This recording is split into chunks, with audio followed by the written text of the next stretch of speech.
Psique era uma das 3 filhas de um nobre rei grego. Suas 2 irmãs eram belas, mas a beleza de Psique era tamanha que atraía os olhares de todos, enchendo suas irmãs de inveja. Pessoas de reinos distantes percorriam longas distâncias apenas para contemplar tamanha beleza. Psique passou a ser adorada como uma divindade, e as homenagens que eram prestadas a Afrodite, a deusa da beleza, passaram a ser destinada à jovem e bela princesa. A deusa se sentiu ofendida ao ver seu templo vazio, enquanto cortejos seguiam Psique, admirando sua beleza juvenil. Afrodite decide punir a jovem responsável por tal afronta e ordena que seu filho Eros, deus do amor e da paixão, use seu arco e faça com que Psique se apaixone por uma criatura horrenda. Durante a noite, Eros se dirige aos aposentos da princesa, que se encontrava dormindo. O deus do amor aponta para a princesa uma de suas flechas douradas, que são capazes de fazer qualquer um que seja ferido por elas se apaixonar, até mesmo os deuses. Enquanto fazia pontaria, Eros ficou admirado com a radiante beleza de Psique e disse para si mesmo: "Não é à toa que minha mãe sentiu ciúmes de tal mortal. Sua formosura é capaz de eclipsar a beleza das mais belas ninfas e deusas." Neste momento, Psique se revira em seu sono e este movimento inesperado desconcentrou Eros, que acidentalmente acabou se ferindo com sua própria flecha. O deus ferido se apaixona imediatamente pela jovem e bela mortal, e devido ao seu amor, Eros não consegue cumprir sua missão e causar mal a Psique. Contudo, Afrodite não deixaria a princesa escapar impune. Assim, apesar de sua beleza, nenhum homem jamais teria coragem de cortejá-la. O tempo se passou e suas irmãs se casaram, enquanto Psique, a mais bela, continuava solteira, e uma de suas irmãs lhe disse: Psique, Psique, você sempre foi adorada por todos, mas continuou solteira, enquanto eu e nossa irmã já estamos muito bem casadas, com homens da mais nobre estirpe. O rei, pai de Psique, já se encontrava inquieto com a situação de sua filha favorita e decide visitar o oráculo de Delfos em busca de respostas. Por meio das pitonisas, o deus Apolo se pronuncia: "Sua filha se casará com um ser alado perverso e que se satisfaz ao ferir os mortais e deuses. A princesa deverá ser abandonada à beira do abismo com trajes matrimoniais, onde será entregue a esta terrível criatura, que será a causa de sua morte."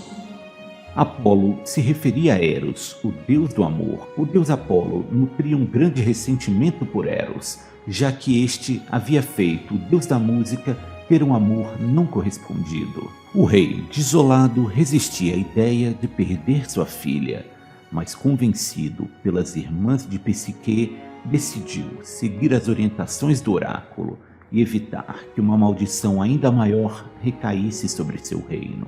A princesa é levada ao abismo por uma procissão nupcial que mais parecia um cortejo fúnebre. Psique, ao ouvir os lamentos de seus pais, lhes diz: Por que agora lamentam minha sorte? Há pouco se regozijavam, orgulhosos ao me ver sendo adorada como uma deusa, mesmo sabendo o sacrilégio que estava sendo cometido.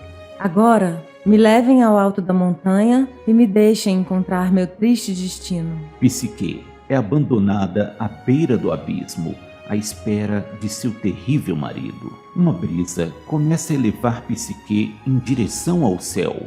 Este vento era o deus Zéfiro, também conhecido como o Vento do Oeste, que conduziu a princesa até um palácio nas nuvens, onde finalmente Psique encontraria o marido a quem ela havia sido destinada. Bom, agora a gente acabou de falar da dinâmica, ânimos e ânimas, né? Um encontro amoroso e tudo mais. Não só um encontro amoroso, é um encontro relacional, né? Agora a gente vai estudar só a ânima, vamos falar bastante de ânimas e depois só de ânimos, tá bom? Pra gente tentar dá a importância? Porque a gente estuda os dois. Porque no consultório você vai atender homens e vai atender mulheres. Então você tem que saber investigar a ânima na história de um homem e o ânimos na história de uma mulher. Beleza? A ânima é a força motriz, instigadora de mudanças. Então quando uma ânima está precisando ser vivenciada, ela vai trazer mudanças na vida da pessoa. Ela impele, atrai e encoraja os homens a todas as aventuras da alma e do espírito, da ação e da criação no mundo interior ou no mundo exterior. Isso, gente, é uma citação do Newman no livro da Grande Mãe.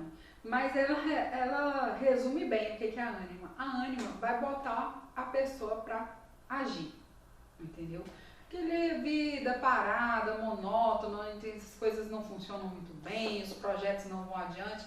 A ânima chega dando toda essa força, esse potencial, essa inspiração, essa certeza de ação, né? O papel do sexo oposto ao da criança é muito importante, porque influencia o desenvolvimento da ânima e do ânimos. Então, quando a gente vai investigar a ânima de um homem, a gente tem que investigar a mãe desse homem. Como foi essa relação? Como é essa relação? Como foi constituída desde a infância? E a gente vai investigando como que foi isso, para a gente entender um pouco como ele começou a formar a ânima dele. A ânima é só a mãe do homem? Não. Ela começa e é muito forte com essa mãe e com as esposas, namoradas. Mas, lembrando lá, todo aspecto feminino que estiver em contato com esse homem pode traduzir a relação da ânima dele, né? Então, um homem, a médica dele, a dentista dele, a terapeuta dele, a aluna dele, a professora dele, né? Todas as mulheres que povoam o universo dele, né? Também entraram informações sobre como é a relação dele com a ânima interna, ok? O homem que não desenvolveu sua ânima, ele em geral ele se torna narcisista, porque aí ele só tem o lado masculino dele para olhar. Então ele ignora o outro, né?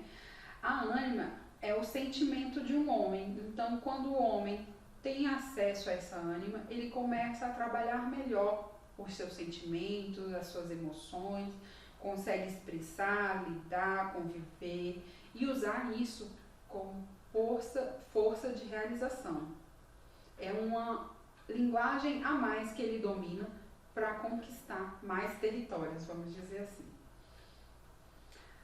Ânima. Gente, eu tô colocando aí sempre umas imagenzinhas que nos remetem às histórias e a contos que podem nos dar mais informações para o entendimento desses conceitos, beleza?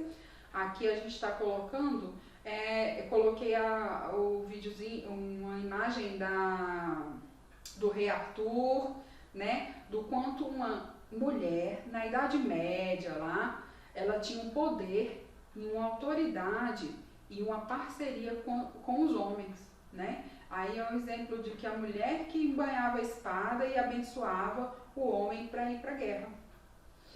Em sua forma desenvolvida, a ânima é no homem a capacidade de amar, em contraste com a capacidade, com o desejo de poder, né? Então, quando a ânima está viva, né, tem espaço, o homem lida bem com os sentimentos, com o amor, com a sua capacidade de se relacionar, de se empenhar, amar o trabalho, gente, amar o seu corpo, amar o dinheiro, amar viajar, amar, gente, é uma capacidade de gostar do que faz e das suas coisas, né? E quando a ânima não está desenvolvida, o homem só busca pelo poder. Ele não tem uma relação afetuosa com as coisas. Então, ele quer ter o dinheiro para ter poder, quer ter a viagem para se sentir bem. Então, é um outro tipo de relação. A sociedade medieval insere o culto à Virgem Maria em lugar de suas idealizadas mulheres místicas, que possuíam segredos milenares de cura, E aí, gente, a gente consegue perceber que essa substituição em uma única mulher começou a caça às bruxas, onde o feminino começou a ser demonizado, né? Toda a sabedoria das mulheres místicas, das curandeiras, acabou sendo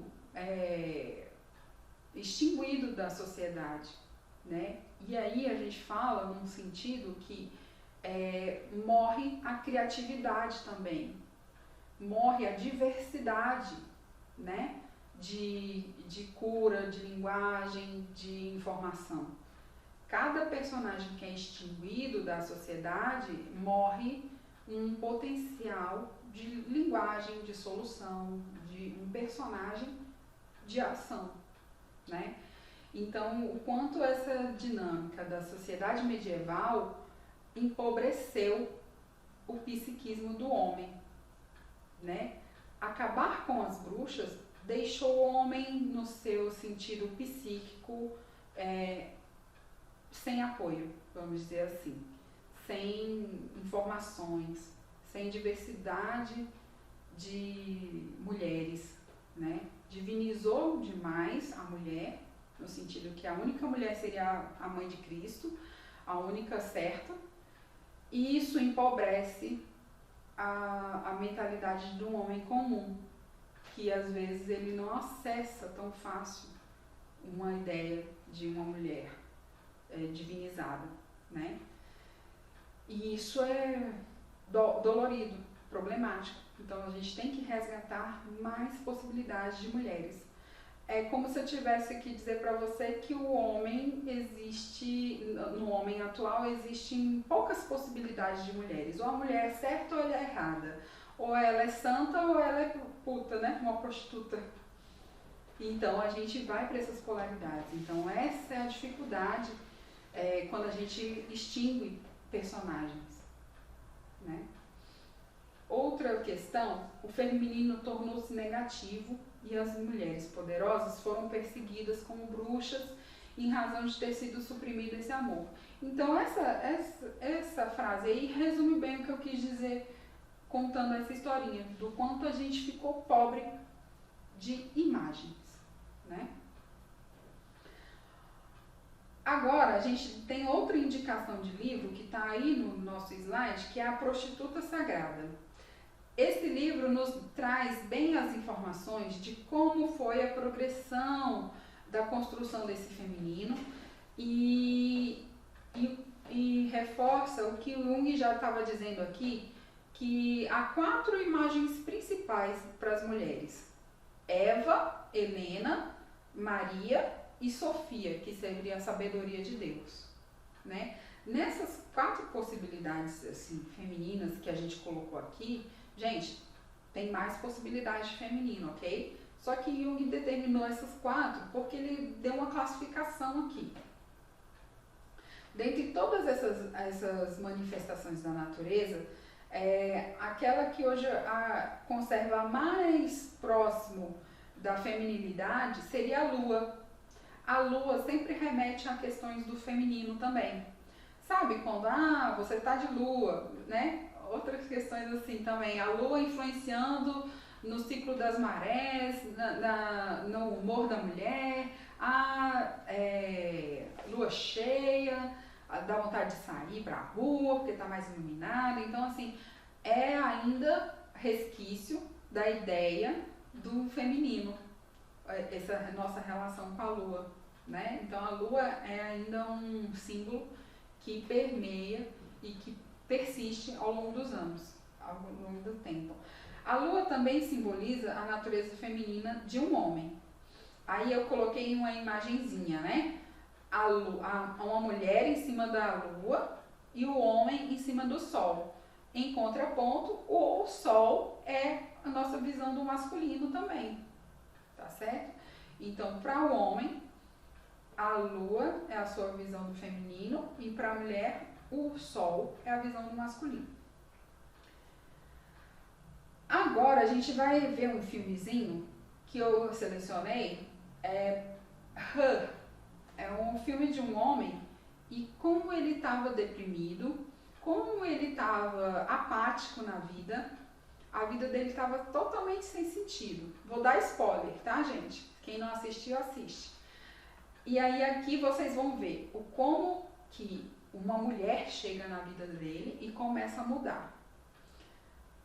Para tornar mais interessante, essa mulher não existe. Ela é uma inteligência artificial. E esse filme, para mim, ficou muito significativo o quanto a presença de um feminino na mente do homem faz ele ir para ação, faz ele se tornar mais saudável, mais ativo, mais realizável e completo. A ideia do oposto chegar, do feminino chegar na vida de um homem, para que ele levante e faça tudo se realizar melhor. Vamos assistir, depois você me diz o que achou.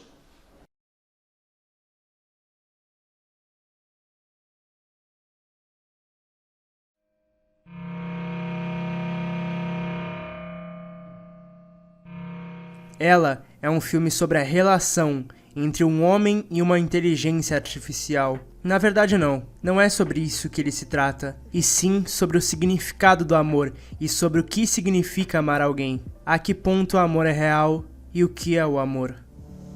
Why do I love you?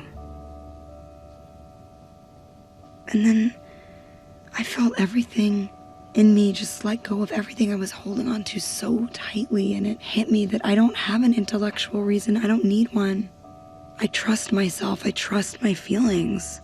O filme conta a história de Theodore. Nós o seguimos e vemos a sua visão do mundo, e somente a dele. Então, de certa forma, nós nos relacionamos e simpatizamos com ele.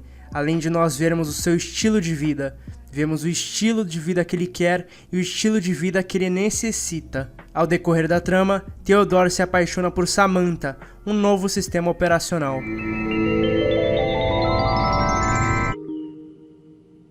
Hello, I'm here. Oh. Hi. Hi. How you doing? I'm well. E a Samantha é a evolução que a tecnologia está começando a nos oferecer. E justamente por ser um filme futurista, ele é totalmente realista. Diferente de muitos filmes que acreditavam que no ano em que vivemos já teríamos carros voadores ou algo do gênero. Apenas detalhes mudaram. Eu consigo imaginar o nosso futuro da mesma forma que em ela, talvez daqui a 10, 20 ou 50 anos. Do you know how to get out of here? I need to find my ship to get off this planet. Fuck you, shithead, fuckface, fuckhead! Okay, but do you know how to get out of here? Fuck you, shithead, fuckface, get the fuck out of my face! Um futuro que quase não exista preconceito por ele amar um programa de computador, ou alguém amar um outro do mesmo sexo.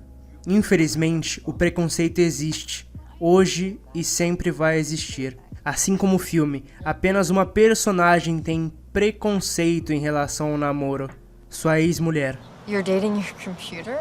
No, she's not just a computer. She's her own person. She doesn't just do whatever I say. I didn't say that.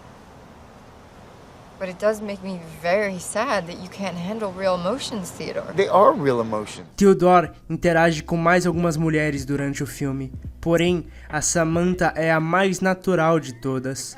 Muito mais do que todas as mulheres que passam e ainda estão presentes na vida dele. Esse filme é mais atual que nunca.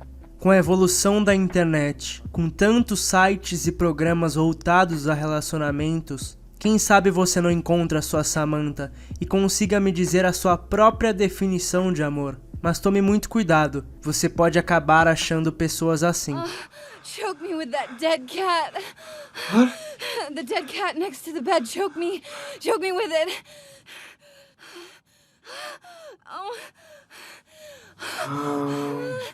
Então o filme nos questiona: o contato físico é realmente necessário para você se apaixonar e demonstrar seus sentimentos? No, not at all. Em relacionamentos à distância, por exemplo, existe o verdadeiro amor? Ou a pessoa não pode amar alguém que está longe?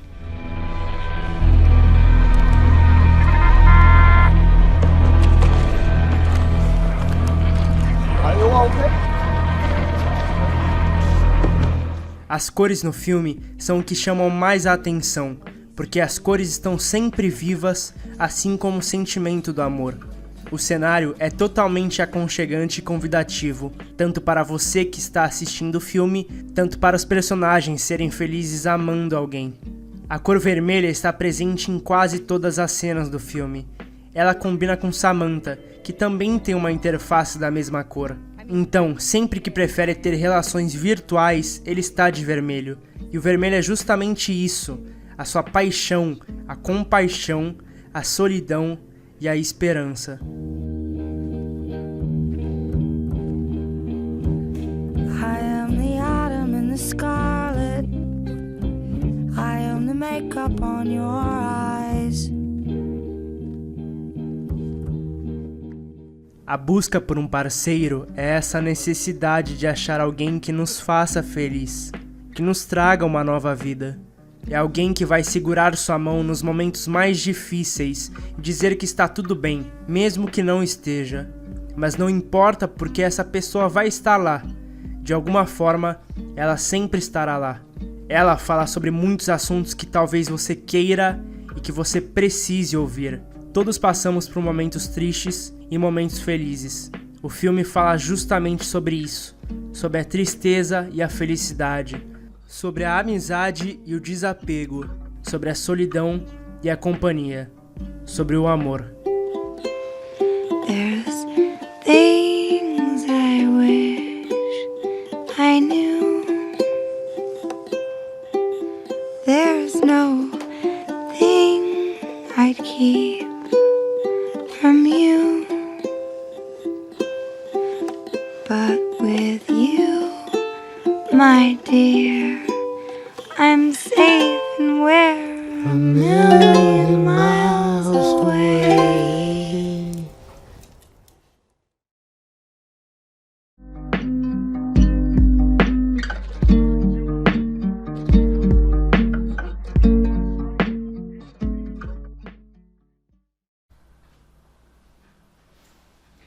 Bom, pessoal, agora a gente vai falar do ânimos, que é essa parte masculina na vida de uma mulher. Essa parte do nosso inconsciente, né? Que povoa o nosso inconsciente na vida de uma mulher. Jung chamou de ânimos a personificação masculina do inconsciente da mulher. Assim como a ânima no homem, o ânimos exibe 4 estágios de desenvolvimento, né? O homem e seus símbolos, a doutora Von Franz delineia esses estágios. Primeiro, o homem aparece como uma personificação de um mero masculino físico, né? Por exemplo, um campeão atlético, ou um homem musculoso. Isso seria o estágio inicial, quando a gente consegue perceber esse homem. No estágio seguinte, ele tem iniciativa e capacidade de ação planejada. No terceiro, o ânimo se torna o verbo. Então, ele se torna algo de realização, algo mais poderoso e determinante, né? E, finalmente, na última manifestação, ele é a encarnação de um significado mais completo. Então, é quase uma questão divinal. Esses 4 estágios que a gente acabou de delimitar faz um paralelo com os 4 estágios falados na ânima, que era Eva, Helena, Maria e Sofia, né? 4 estágios lá e 4 estágios aqui. Então, 4 estágios do desenvolvimento do meu ânimo. Então, quando eu percebo o meu ânimo ainda aparecendo nos sonhos de uma forma muito primitiva, então é um homem de corpo atlético, um homem que faz algumas atividades corporais, ou então um homem que corre. Então, eu ainda estou ligada nesse lado do meu ânimo que ainda está na primeira fase. E quando eu vejo um ânimos mais como um Deus, ou como um verbo divino, como alguém que dá uma aula, um professor, então ele já está num nível mais elaborado, né, de aparecer para mim. Esses estágios são só questões didáticas, assim, da gente compreender que existem fases para o desenvolvimento desses arquétipos interiores, né? A gente não nasce com ânimos totalmente construído. Lembra? Ele é uma construção ao longo da nossa história. Se ao longo do tempo eu encontro homens e relações que valorizam algumas questões, esse ânimo vai mudando, vai se desenvolvendo. Entende? Agora a gente vai passar também para entender um pouquinho de como que a gente vê esse ânimo funcionando na história de algumas mulheres, né? Ele personifica, igual a ânima, a capacidade de coragem, o espírito de verdade, estabelecendo uma ligação da criatividade na mulher. Ele põe a mulher para agir. Ele é uma força igualzinha a ânima no homem. O ânimos na mulher vai botar a mulher para ação. Ele vai chegar para complementar essa personalidade dela. Se é uma mulher frágil, ele chega para complementar, empoderá-la para a ação. Então, a união desses opostos tem sempre essa ideia. Tanto no ânimos quanto na ânima, ele só chega ele vai chegar na vida do indivíduo para colocar em ação, para complementar. O ânimos positivo, que a gente costuma chamar, que o ânimos ou a ânima pode ser positivo ou negativo, né? Possessão ou não. O ânimos positivo é a consciência instintiva mais íntima da verdade interior da mulher. É uma verdade interior básica, guia a mulher em busca de um caminho que ela tem certeza que vai realizar. Empodera ela, dá força, dá determinação, instiga ela, né, para que realize a sua melhor versão. Jung sempre incentivou as mulheres a estudar, e isso é uma questão. Ele era o ânimos na vida das suas alunas, entende? Então esse ânimo sempre incentivava as mulheres a estudar, e essa é uma boa relação. Ele costumava dizer que as mulheres sem carreira, estudo ou profissão em geral, têm um ânimo muito negativo. Elas começam a ficar mais empobrecidas, unilaterais. Então começam a possibilidade de adoecer, reclamar demais. Então temos que desenvolver o ânimo.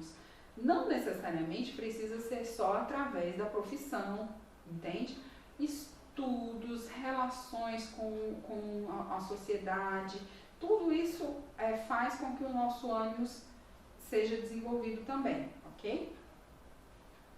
Exemplo da Santa, um exemplo que a gente tem aqui, que eu consegui captar aí das histórias, é que a santa francesa Joana d'Arc, ela tinha um ânimo muito positivo, que chamou ela para a guerra, fez ela conseguir ir para a guerra como mulher e conseguir realizar o que ela queria, né? De uma forma muito instintiva, mas a gente consegue compreender como que foi esse chamado dela.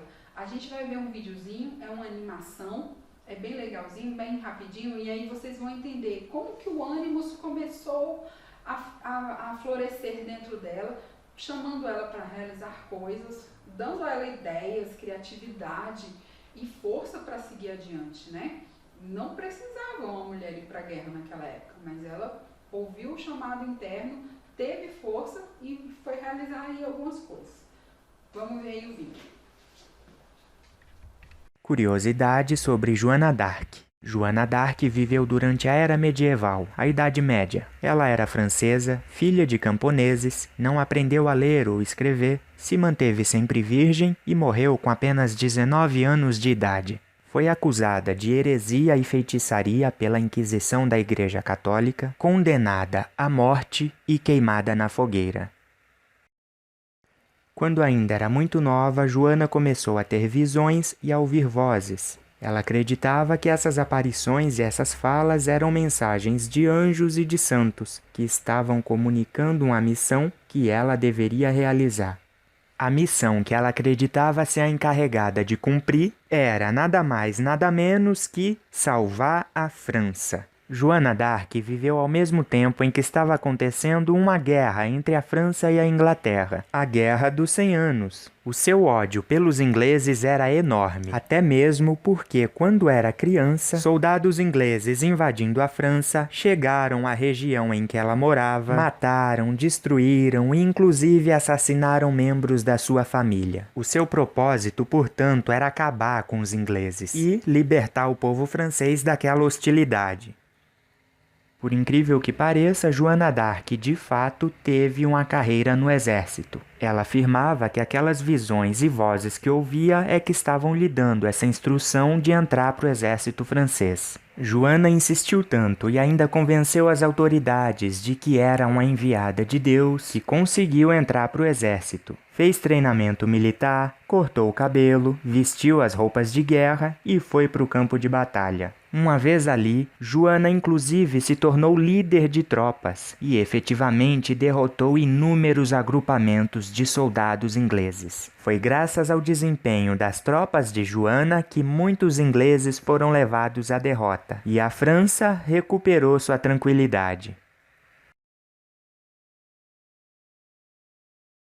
Pois é, gente, a gente viu o ânimo positivo aí, levou Joana d'Arc para a guerra, né? Agora tem um ânimo, gente, que é negativo também, que leva a gente pro buraco, né? O ânimo negativo é quase que um parasita, porque ele tira energia, né? Ele personifica a brutalidade, a frieza, a obstinação, paralisia do crescimento da mulher. As transformações que esse ânimo negativo apresenta na mulher pode trazer um imenso sofrimento, porque ela teria que abandonar uma identidade do passado para assumir novas coisas e ela não consegue, né? Ele afasta do calor humano, da delicadeza, então a mulher começa a ficar sem formar vínculos, muito grosseira, ninguém consegue ficar muito perto, acaba deixando ela muito isolada e aí ela vai se martirizando internamente por algumas questões. Ela pode chegar a terrível situação de solidão, né? E assim, entendendo até que talvez as únicas soluções seriam a morte. Então pode chegar até numa ideia suicida, algumas coisas assim, porque para ela é um poço assim, muito difícil dela sair dessa obscuridade, quando ela não tem esse ânimo positivo atuando, quando o ânimo é opressor. Um exemplo disso, que eu coloquei aí na fotozinha, é o filme do Diabo Veste Prada. Então a dinâmica do filme toda mostra como essa empresária aí do ramo da moda e todas as questões em que ela abafa a feminilidade e o ânimo dela é muito agressivo. O ânimo dela é de sucesso, mas da porta para fora. Não é um sucesso interno, né? E esse exemplo aí é muito legal. A gente fala também do ânimo na questão do complexo paterno, onde pode criar um inferno no inconsciente da mulher. Quando a mulher tem dificuldade de lidar com as vivências que seu pai trouxe para sua história, esse ânimo é muito mais difícil de ser saudável e construtivo. Quando o ânimo negativo é originado de complexo paterno, essa mulher tenderá a fazer consigo o que o pai fez com ela. Então, se o pai não acreditava nela, ela também não vai acreditar em si. Se o pai era opressor, ela também vai ser opressora. Se o pai era violento, ela também vai se tratar com violência. Então, é muito difícil superar isso. Uma mulher sem ânimos, ela não tem vitalidade, capacidade de empreendimento, inteligência, iniciativa. Ela é uma pobre criatura e não consegue pegar o destino com as próprias mãos, né? Então ela fica sem essa força de decisão, de mudança. O ânimo negativo com complexo materno é a forma mais frequente de possessão que eu consegui observar atualmente, né, na mulher da atualidade. Porque é aquele ânimo negativo, brigão, tarará, e o complexo materno daquela mãe que não tratou bem aquela criança. Então, gente, mostra aí fria, uma mulher fria, com determinação, pensamentos muito abstratos, fundado em opinião. Então, quando tem uma opinião, fica nela pro resto da vida, nem que você mostre outros argumentos, não sai. Dominada por um impulso de agir de forma sempre rude, brutal. A primeira resposta é uma forma assim, fechada, né?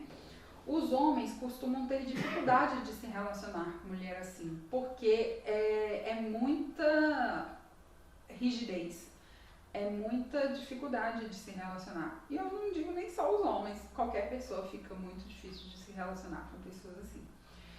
O ânimos, assim como a ânima, é uma figura interior muito ambígua e perigosa, né? Então ela tem que ter um trabalho delicado, tem que ter um trabalho com sabedoria, porque se você confrontar, ele simplesmente corta a relação e vai embora.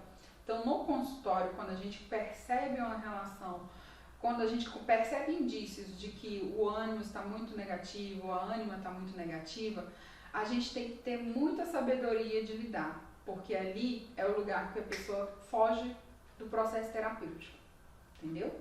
Uma dica aí. Então, vamos com calma. Eu trouxe aqui um exemplo de um sonho relatado por uma paciente em que a gente pode perceber como que o ânimos dela estava funcionando. Eu vou contar o sonho e depois eu contextualizo um pouco para vocês como que estava, tá? A situação dela em consultório.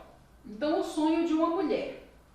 Vejo um homem negro, atlético, grande e forte, que ele jogava água em uma mulher de rua. Ela se sente machucada pela água e chora caída no chão. Ele permanece jogando água nela. As pessoas ao redor observam e não interferem.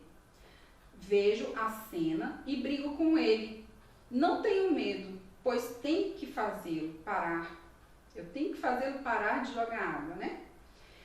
Ele para de jogar água e eu ouço alguém na multidão falar assim: agora você é uma melhor profissional.